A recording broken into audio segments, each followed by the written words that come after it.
নমস্কার বন্ধুরা, job updates and news চ্যানেলের পক্ষ থেকে তোমাদের সকলকে জানাই স্বাগত।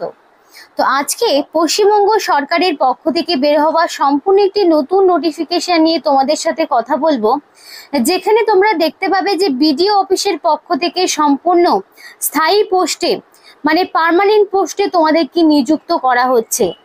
এবং তোমাদের বারংবার বলা হয়ে থাকে যে প্রতিনিয়তই কিন্তু বিভিন্ন ডিস্ট্রিক্ট এবং ব্লক ওয়াইজ নোটিফিকেশন জারি হচ্ছে। আজকে আরো একটি নতুন জেলার সম্পর্কে, নতুন ব্লকের সম্পর্কে আলোচনা করছি, যেখানে সমস্ত জেলা থেকে মানে 23 জেলার যে কোনো প্রান্ত থেকেই ছেলে হোক কিংবা মেয়ে প্রত্যেকেই আবেদন করতে পারবে এবং অ্যাপ্লিকেশন করতে তোমাদের একটি পয়সাও খরচ করতে হবে না, অর্থাৎ সম্পূর্ণ বিনামূল্যে আবেদন করতে পারবে। এবং মিনিমাম যদি তোমার থেকে থাকে মাধ্যমিক পাস, তাহলেই তোমরা আবেদন করতে পারবে। মিনিমাম মাধ্যমিক পাস তোমার রয়েছে কিনা সেইটাই এখানে দেখা হবে। মিনিমাম মাধ্যমিক পাসটার সাথে যদি তোমার 18 বছর বয়স হয়ে গিয়ে থাকে, তাহলে তুমি অবশ্যই এখানে অ্যাপ্লিকেশনের জন্য যোগ্য রয়েছো। তো চলো সেই বিষয়ে বিস্তারিত আলোচনা করে জেনে নেব, কিন্তু ডিটেলস বলার আগে প্রত্যেকের কাছে আমি একটাই রিকোয়েস্ট জানাবো যে যারা এখনো আমাদের এই চ্যানেলটিকে সাবস্ক্রাইব করোনি, তারা ঝটপট চ্যানেলটিকে সাবস্ক্রাইব করে পাশে থাকা বেল আইকনটি ক্লিক করে দাও, যাতে করে পরবর্তী সমস্ত ইনফরমেশন পেয়ে যেতে পারো। তো চলো বন্ধুরা, দেরি না করে এবার অফিসিয়াল নোটিশ নিয়ে ডাইরেক্ট বিস্তারিত আলোচনা তোমাদের সাথে শুরু করব। তো বন্ধুরা দেখো, এখানে 15/7/2025 থেকে 31/7/2025 মধ্যে বেলা 5:30 পর্যন্ত সময় রয়েছে। ড্রপ বক্স কিংবা পোস্টাল সিস্টেমের মাধ্যমে তুমি অ্যাপ্লিকেশন পাঠাতে পারো, অর্থাৎ তুমি চাইলে বাই পোস্টে কিংবা ধরো তোমরা চাইলে সরাসরি ড্রপ বক্সে গিয়েও জমা করতে পারো। সেটা অবশ্যই 31 তারিখের আগে, 31 তারিখ বিকেল 5:30 পর্যন্ত তোমাদের হাতে সময় রয়েছে।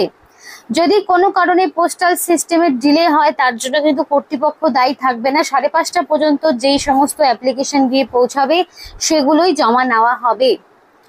তো সেই বিষয়ে পরিষ্কার বলা রয়েছে যে ডেট যদি টাইম পার হয়ে যায় তাহলে সেই অ্যাপ্লিকেশন রিজেক্ট।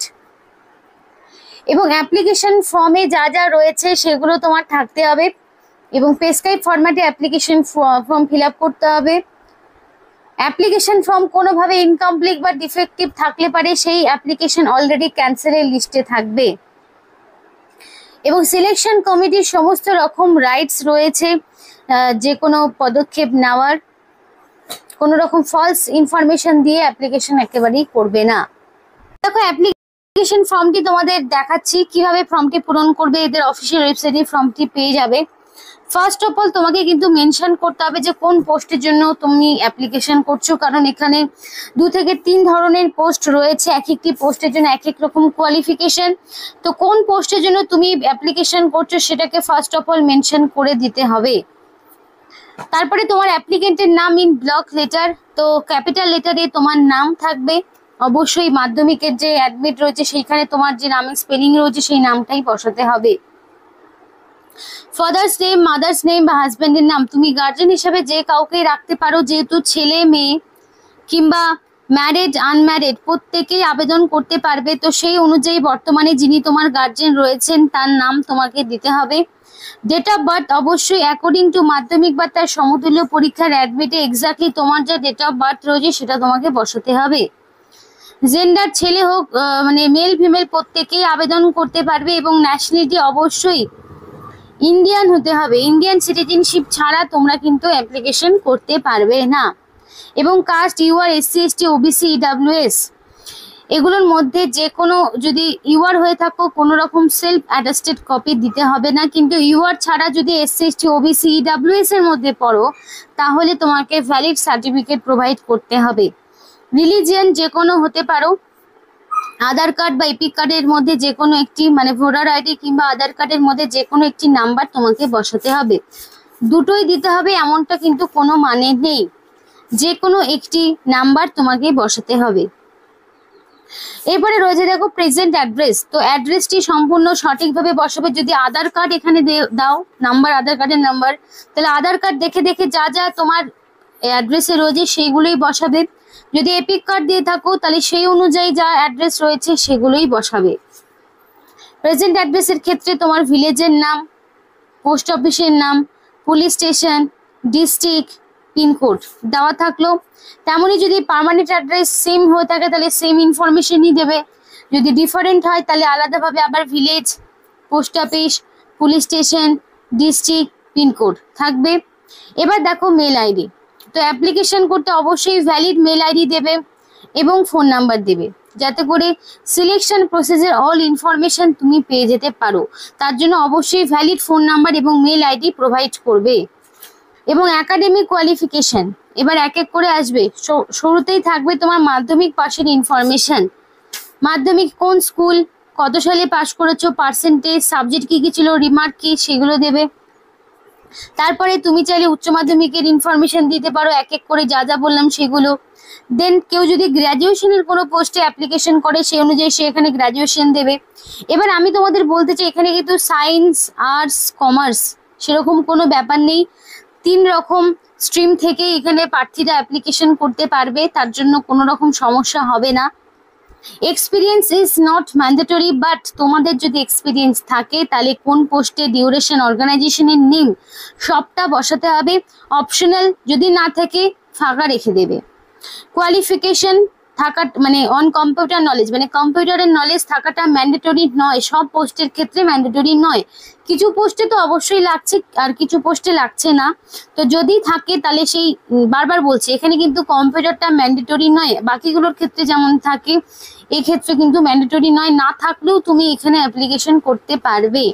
যদি থাকে তাহলে ডিউরেশন এবং কোর্সের নাম তোমাকে দিতে হবে। এবং সর্বশেষে তোমাকে এখানে একটা ফুল সিগনেচার করতে হবে, অবশ্যই রানিং হ্যান্ডরাইটিং এ ফুল সিগনেচার করবে। ডেটের জায়গায় ডেট আর প্লেসের জায়গায় প্লেস দিয়ে এই অ্যাপ্লিকেশন ফর্মটি একটি মুখবন্ধ খামে ভরবে। ভরে অবশ্যই অ্যাপ্লিকেশন ফরম্যাটের ওপরে তোমাকে লিখে দিতে হবে যে তুমি কোন পোস্টের জন্য অ্যাপ্লিকেশন করছো। এবার কি কি ডকুমেন্টস দিতে হবে সেগুলো একবার দেখাই। তো এখানে দেখো তোমাকে অবশ্যই একটা envelope, complete postal address, postal stamp 42 টাকা একটা দিতে হচ্ছে। সমস্ত রকম ডকুমেন্টস গুলো এরা এখানে বলেছে there is no need to submit photocopies of supporting documents along with the application form. তো এখানে অ্যাপ্লিকেশন ফর্মের সাথে ডকুমেন্টস পাঠানোর কোনো প্রয়োজন নেই। Applicants shall be asked to produce all the documents and photocopies in the final stage of selection. তাহলে এটা একটা ভালো বিষয় যে অ্যাপ্লিকেশন ফর্মেটের সাথে কোনো রকম ডকুমেন্টস দিতে হচ্ছে না। ডকুমেন্টস তখনই দিতে হবে যখন অ্যাপ্লিকেন্টকে ডাকা হবে ডকুমেন্ট ভেরিফিকেশনের সময়। সে ফাইনাল স্টেজে তোমাকে অরিজিনাল ডকুমেন্টস এবং ফটোকপিস নিয়ে যেতে হবে, অরিজিনালগুলো দেখবে এবং ফটোকপিসগুলো জমা নিয়ে নেবে। অ্যাপ্লিকেশন ফর্ম্যাটটা শুধুমাত্র ফিল আপ করে জমা দিলেই হবে। এবং আবার এজ রিল্যাক্সেশন থাকছে, তো সেই অনুযায়ী ফটোকপিস তোমাকে প্রোভাইড করতে হবে অ্যাপ্লিকেশনের সঙ্গে। শুধুমাত্র কাস্ট সার্টিফিকেটটা দিতে হবে, অনলি কাস্ট সার্টিফিকেটটা দিতে হবে। Self attested photocopies of SC ST OBC PWD certificate application ফর্মের সাথে। যারা জেনারেল তারা শুধুমাত্র অ্যাপ্লিকেশন ফর্ম দেবে, যাদের কাস্ট সার্টিফিকেট রয়েছে তারা কাস্ট সার্টিফিকেটটা অবশ্যই প্রোভাইড করবে। অ্যাপ্লিকেন্টকে অবশ্যই ভ্যালিড মেল আইডি এবং ফোন নাম্বার দিতে বলছে, যাতে করে রিক্রুটমেন্ট প্রসেসের সমস্ত রকম ইনফরমেশন যেমন রেজিস্ট্রেশন নাম্বার, অ্যাডমিট কার্ড সেগুলো কিন্তু তোমাদের রেজিস্টার মেল আইডিতেই পাঠানো হবে। 3 রকমের পোস্ট রয়েছে। প্রথম যে পোস্টটি বলবো অবশ্যই পোস্টের নাম। প্রথম পোস্টের ক্ষেত্রে শুধুমাত্র তোমার 100 নাম্বারের একটি পরীক্ষা হবে, যেখানে বেঙ্গলি, ইংলিশ, অ্যারিথমেটিক থাকছে, জেনারেল নলেজ থাকছে এবং সাথে ইন্টারভিউ 25 নাম্বারের। কিন্তু বাকি দুটো পোস্টের ক্ষেত্রে শুধুমাত্র 25 নাম্বারের ইন্টারভিউ দিয়েই তুমি নিযুক্ত হতে পারছো। এক্ষেত্রে কোনো রকমের রিটেন টেস্ট দিতে হচ্ছে না, অর্থাৎ লিখিত পরীক্ষা নেই। এগুলোর ক্ষেত্রে তুমি সরাসরি ওয়াক ইন ইন্টারভিউ দিয়েই যুক্ত হতে পারছো। তো date, time, venue, written test বা ইন্টারভিউ সেগুলো তোমাদের কিন্তু মেসেজ বা মেলের মাধ্যমে জানানো হবে। পারলে এদের অফিসিয়াল ওয়েবসাইটটা তোমরা ফলো করতে পারো। পোস্ট রয়েছে বলি, একটা রয়েছে সুপারিনটেন্ডেন্ট, যেখানে তোমার মিনিমাম লাগবে গ্র্যাজুয়েশন, যেটার ক্ষেত্রে তোমার রিটেন টেস্ট হচ্ছে। সুপারিনটেন্ডেন্ট বলে একটি পোস্ট। 2 নম্বর পোস্ট যেটা রয়েছে কুক পোস্ট, এবং যে আরেকটি রয়েছে তোমাদের হেল্পার। এই কুক আর হেল্পারের জন্য তোমার মিনিমাম লাগবে মাধ্যমিক পাস, এবং এই দুটো পোস্টের ক্ষেত্রেই শুধুমাত্র 25 নাম্বারের ইন্টারভিউ রয়েছে। এবং সুপারিনটেন্ডেন্ট পোস্টের ক্ষেত্রে তোমার লাগবে গ্র্যাজুয়েশন, সেটা সায়েন্স হোক, কমার্স হোক, আর্টস হোক, যে কোনো ব্যাকগ্রাউন্ড থেকে সুপারিনটেন্ডেন্টের জন্য অ্যাপ্লিকেশন করতে পারবে এবং সেটার ক্ষেত্রে রিটেন টেস্ট হবে। সুপারিনটেন্ডেন্টের জন্য 10,000 টাকা পার মান্থ পাচ্ছ, কুকের জন্য 7,000 এবং হেল্পারের জন্য 5,000 টাকা করে পার মান্থ তোমাদের স্যালারি দেওয়া হবে। তোমাদের office of the block development office, Gopiballavpur development block Jhargram ডিস্ট্রিক্টের পক্ষ থেকে হচ্ছে, এবং অফিসিয়াল ওয়েবসাইটটি হচ্ছে www.gopiballavpur.in। এটা হলো অফিসিয়াল ওয়েবসাইট। নোটিফিকেশন 11 তারিখে বেরিয়েছে, মেমো নাম্বারও এখানে দেওয়া রয়েছে। আশা করি তোমরা সবটাই বুঝতে পারছো। এই যে ঠিকানা রয়েছে, এই ঠিকানায় তোমাকে অ্যাপ্লিকেশন পাঠাতে হবে। চাইলে তুমি সরাসরি, চাইলে তুমি বাই পোস্টে অ্যাপ্লিকেশন পাঠাতে পারো। ঠিকানাটা নোট ডাউন করে নাও, কিন্তু যেটাই করো না কেন সেটা 31 তারিখের মধ্যে করতে হবে। তো বন্ধুরা, দেরি না করে ঝটপট নিজেদের ডিস্ট্রিক্টের নাম আমাদেরকে কমেন্ট করে জানাও, তাহলে তোমাদের ডিস্ট্রিক্টে থাকা কোন কোন ভ্যাকেন্সি রয়েছে সেগুলো খুব তাড়াতাড়ি আমরা তোমাদেরকে জানাবো, যে প্রত্যেকটি জেলায় বর্তমানে কোন কোন নোটিফিকেশন আউট হয়েছে, কোন কোন নোটিফিকেশনে তোমরা অ্যাপ্লিকেশন করতে পারবে মাধ্যমিক, উচ্চ মাধ্যমিক, গ্রাজুয়েশন লেভেলের, সেগুলো তোমাদের সাথে অবশ্যই শেয়ার করে আমরা জানাবো। তাই ঝটপট নিজেদের ডিস্ট্রিক্টের নাম কমেন্ট বক্সে কমেন্ট করে যাও। তো এখানে আজকের মতো ভিডিওটি শেষ করছি। ভিডিওটি ভালো লাগলে অবশ্যই লাইক করো এবং চ্যানেলটিকে সাবস্ক্রাইব করে আমাদের সাপোর্ট করো, আমাদের সাথে থেকো, পাশে থেকো। আর ভিডিওটি সম্পূর্ণ দেখার জন্য তোমাদের সকলকে জানাই